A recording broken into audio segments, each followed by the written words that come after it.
தம்பி, நான் ரேகா அம்மா பேசுறேன். சொல்லுங்கம்மா. அது ரேகாவை காணும்பா. சரி, நீங்க முதல்ல அழாம இருங்க, பயப்படாதீங்க, நான் பாத்துக்கிறேன்.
இந்த ஷூ ரேகா மேடத்தோடதுதான்னு எப்படி அவ்வளவு கரெக்டா நீங்க சொல்றீங்க? இது வேற யாராவது கூட இருக்கலாம்ல? சார் அதுக்கு வாய்ப்பு ரொம்ப கம்மி சார். அவங்க ஜாகிங் போன டைம், இந்த ஷூ கிடைச்ச இடம், அவங்க கார் நின்ன இடம், இதெல்லாம் வச்சு பார்க்கும்போது கண்டிப்பா இது அவங்க ஷூ தான் சார் இருக்கும். சார் அவங்க அம்மாவும் தங்கச்சி கூட இதான் சார் சொன்னாங்க. அப்படியே இருந்தாலும் இதை வச்சு அவங்க உயிருக்கு எந்த ஆபத்தும் வந்திருக்கும்னு சொல்ல முடியாது. ஏன்னா அவங்க தைரியத்தை பத்தி உங்களுக்கும் தெரியும், எனக்கும் நல்லா தெரியும், எல்லாருக்கும் தெரிஞ்ச விஷயம் தானே. சார் அதெல்லாம் இருக்கட்டும் சார். ஆனா அதுக்கு முன்னாடி ஏற்கனவே ஒரு வாட்டி ஜெயிலில் அவங்கள மர்டர் பண்ண அட்டம் நடந்திருக்கு.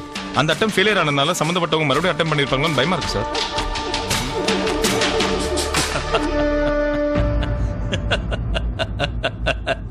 என்ன சார் நான் சீரியஸா பேசிட்டு இருக்கேன், நீங்க சிரிச்சிட்டு இருக்கீங்க. என்னய்யா பத்திரிக்கை சர்க்குலேஷன் கம்மி ஆயிருச்சா? இப்படி ஏதாவது ஒரு பொருளையை கிளப்பி விட்டு பத்திரிகையை வித்து காசு பார்த்துட்டு போயிடுவீங்க நீங்க. நாங்க டென்ஷன்ல மண்டையை பிச்சுக்கிட்டு அலையணும் இல்ல? இந்த ஐடியா யாரோடது? சார் என்ன சொல்றீங்க? இல்லப்பா, ஜெயில தலைவர் மாசிய ரேகா மேடம் கொலை பண்ண பார்த்தாங்க. அதனாலதானே அவங்கள சஸ்பெண்ட் பண்ணாங்க. அதனால இந்த நியூஸ 3வது பக்கத்துல ஒரு மூலையில போட்டு மொத பக்கத்துல போலீஸ் ஆபீசர் ரேகாவை காணவில்லை, கொலையா அப்படின்னு போல்டா போட்டா அவங்க இமேஜும் ஏறிடும், பேப்பரோட சேல்ஸும் எகிரிடும். அதான எதிர்பார்க்கிற? ஆமா, இந்த ஐடியா உன்னோடதா இல்ல ரேகா மேடத்தோடதா? சார் என்ன சார் பேசிட்டு இருக்கீங்க? ஒரு போலீஸ் ஆபீசரை காணோம் நான் கம்ப்ளைண்ட் கொடுத்துட்டு இருக்கேன். அதை ரெஜிஸ்டர் பண்ணாம தேவையில்லாம என்னெல்லாமோ பேசிட்டு இருக்கீங்க. நீ பாட்டுக்கு செருப்பு ஷூன்னு எடுத்துட்டு வந்து கொடுத்துட்டு கேஸ ரெஜிஸ்டர் பண்ண சொல்லுவ. நாங்க ரெஜிஸ்டர் பண்ணிட்டு இருக்கணுமா? எங்களுக்கு வேற வேலை வெட்டி இல்ல, போயா. சார் தேவையில்லாம வாயா போயான்னு பேசாதீங்க, அப்புறம் எனக்கும் பேச தெரியும். யூனிஃபார்ம் போட்டிருக்கீங்கன்னு பாக்குறேன். இல்லன்னா என்ன பண்ணுவ? என்ன பண்ணுவ? சார் வேண்டாம், எழுந்து போயா வெளியில. கிளம்பியா, உன்னால முடிஞ்சதை பாத்துக்க போ.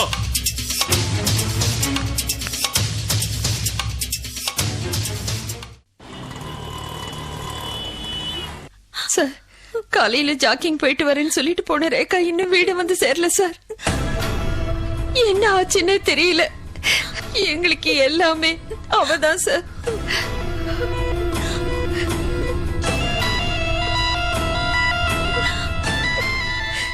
எங்களுக்கு என்ன பண்றதுன்னு தெரியல சார். நீங்க பயப்படுற மாதிரி எதுவுமே அப்படியெல்லாம் நடந்துக்காது. Rekha is a bold lady, daring police officer. இல்ல சார், அக்காவை ஜெயில வச்சு கொலை பண்ண முயற்சி பண்ணாங்க. ஆனா அப்படியே பிளேட்டை திருப்பி போட்டு அவங்களுக்கு சஸ்பென்ஷன் ஆர்டர் வர மாதிரி பண்ணிருக்காங்க சார். இட்ஸ் a pity மா. I'm sorry. என்னாலையும் கூட ஒண்ணும் செய்ய முடியல.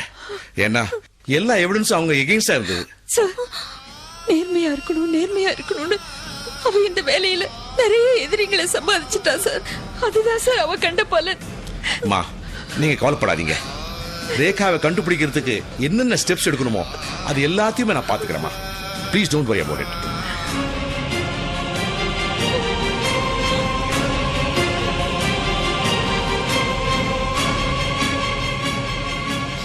ஒருவேளை இப்படி இருக்குமோ, சஸ்பெண்ட் ஆயிட்டோமேங்கிற மன வருத்தத்துல எங்கேயாவது தனிமையா இருக்கலாமே நினைச்சிட்டு போயிருப்பாங்களோ? இல்ல சார், நானும் அம்மாவும் வருத்தப்பட்டா கூட அக்கா எங்களுக்கு தைரியம் சொல்லுவாங்க. என் மேல எந்த தப்பும் இல்ல, அத நான் ப்ரூவ் பண்ணி மறுபடியும் டியூட்டில ஜாயின் பண்ணுவேன்னு தைரியமா சொன்னாங்க சார். அப்படியே நீங்க சொல்ற மாதிரி இருந்தாலும் அட்லீஸ்ட் எங்களுக்கு ஒரு போன் பண்ணியாவது பேசுவா இல்ல சார்? நாங்க எதுக்கு இவ்வளவு பயப்படுறோம்னா அவளோட ஷூ மட்டும் பீச்சில கிடைச்சிச்சு சார். நாங்க எதுக்கு இவ்வளவு பயப்படுறோம்னா அவளோட ஷூ மட்டும் பீச்சில கிடைச்சிச்சு சார். அவங்க ஷூ பீச்ல கிடைச்சதா? ஆமா சார், பிரசன்னா தம்பி தான் கண்டுபிடிச்சு அந்த ஷூ இருக்கிற விஷயத்தை சொன்னாரு சார். என்னம்மா இது? இந்த விஷயத்தை முதல்ல சொல்லிடக்கூடாதா? லோக்கல் போலீஸ் ஸ்டேஷன் போய் கம்ப்ளைண்ட் கொடுத்துருக்கீங்களா? சார் பிரசன்னா தம்பி கம்ப்ளைண்ட் கொடுக்க போயிருக்காரு சார். ஆனா அந்த இன்ஸ்பெக்டர் சுதாகர் அவரை உதாசீனப்படுத்தி அவமானப்படுத்தி அனுப்பிச்சிட்டாரு சார். எங்கேயும் போய் ஒளிஞ்சுக்கிட்டு காணாம போன மாதிரி டிராமா பண்றீங்களா அப்படின்னு திட்டி அனுப்பிச்சிட்டாரு சார். டிபார்ட்மெண்ட் சார்பா நான் உங்ககிட்ட மன்னிப்பு கேட்டுக்கிறேம்மா. நீங்க ஒண்ணு பண்ணுங்க, ரேகா காணாம போன நாள்ல இருந்து எல்லா விஷயத்தையும் டீட்டெயிலா ஒரு ரிப்போர்ட் எழுதி கொடுத்துட்டு போங்க. மற்றது எல்லாத்தையும் நான் பாத்துக்கிறேன். I will take immediate action. Sir உங்களை தான் சார் மலை போல நம்பி இருக்கோம். எப்படியாவது கண்டுபிடிச்சிருங்க. நீங்க கவலையே படாதீங்க, எல்லாத்தையும் நான் பாத்துக்கிறேன். நீங்க போயிட்டு வாங்க. ரொம்ப நன்றி சார். பரவாயில்ல, எப்படியாவது கண்டுபிடிச்சிருங்க சார். தைரியமா போங்கம்மா.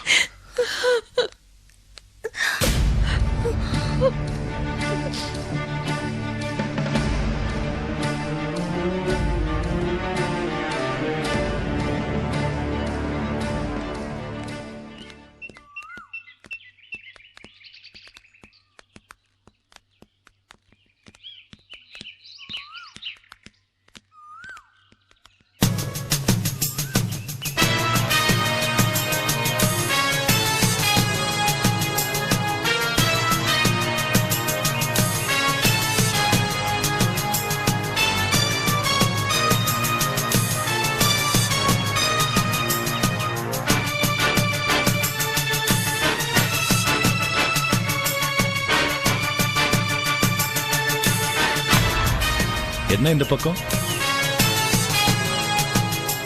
ஓ, பொண்ணை காணோன்னு கம்ப்ளைண்ட் கொடுக்க வந்திருக்கீங்களோ? கண்ணெல்லாம் ரொம்ப செவந்த மாதிரி இருக்கு. ராத்திரிலாம் ரொம்ப அழுதுங்களோ? எங்க போனா என்ன ஆனா? உயிரோட இருக்காளா இல்லையா? கண்ணை கட்டி காட்டுல விட்ட மாதிரி இல்ல? ரொம்ப வேதனையா இருக்குல்ல? வலிக்குதுல்ல? இதே மாதிரி வலிதான் எனக்கும் இருந்தது. ஏன் பொண்ணையோ ஏன் பொண்டாட்டியோ என்கிட்ட இருந்து பிரிச்ச போது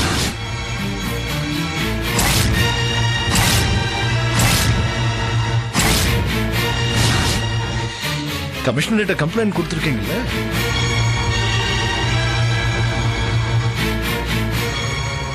கண்டுபிடிச்சிட்டோம். ஆனா உயிரோடவா போனமாவான்னு தான் தெரியல.